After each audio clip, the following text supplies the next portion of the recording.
For the normal mechanisms of labour to occur, we need a longitudinal layer, cephalic presentation, a well-flexed head, and an occipito-anterior position, LOA, DOA, ROA.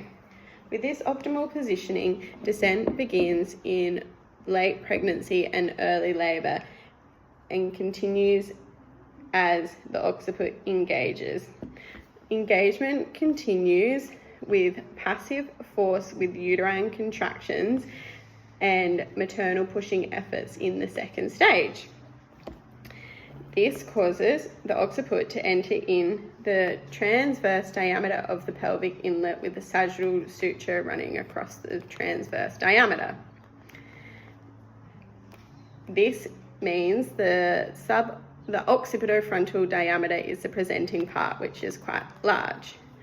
Further contractions and pushing encourages flexion of the head. This happens with the sinciput forced forward, allowing the fetal chin to rest on the fetal chest. This changes the diameter of the occiput to the suboccipitobregmatic diameter. This diameter is smaller. Further force and further pushing allows for the occiput, the presenting part, to travel further down into the pelvis. Once the occiput reaches the pelvic floor, which is the muscles, the hammock-like muscles, it causes resistance. This resistance then leads to internal rotation. Internal rotation of the head is a small rotation of 1/8 of a circle.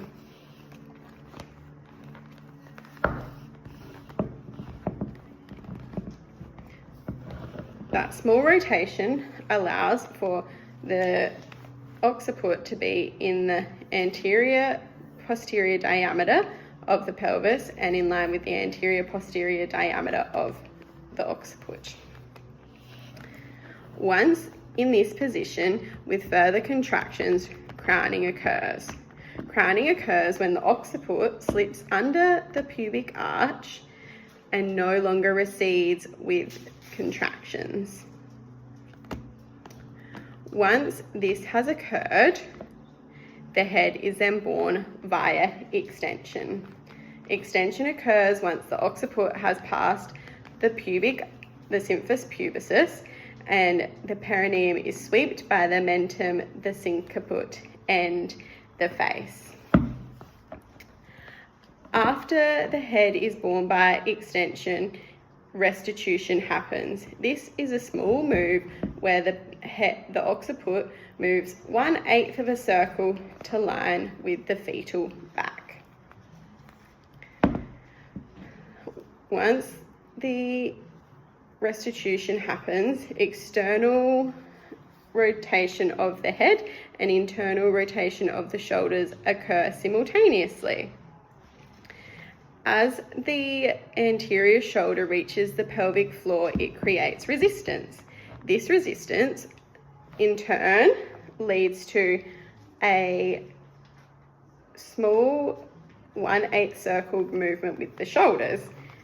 Simultaneously, the head is making an external rotation of 1/8 of a circle, so that the shoulders are now in line with the anterior posterior diameter of the pelvis, and the head is facing laterally towards the mother's thigh.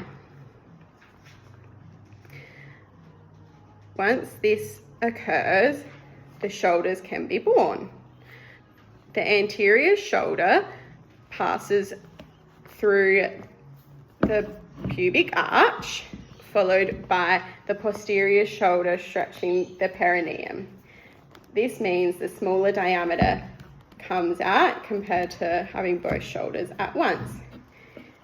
The neonate is then born by lateral flexion, with the spine curving laterally through the curve of Caris.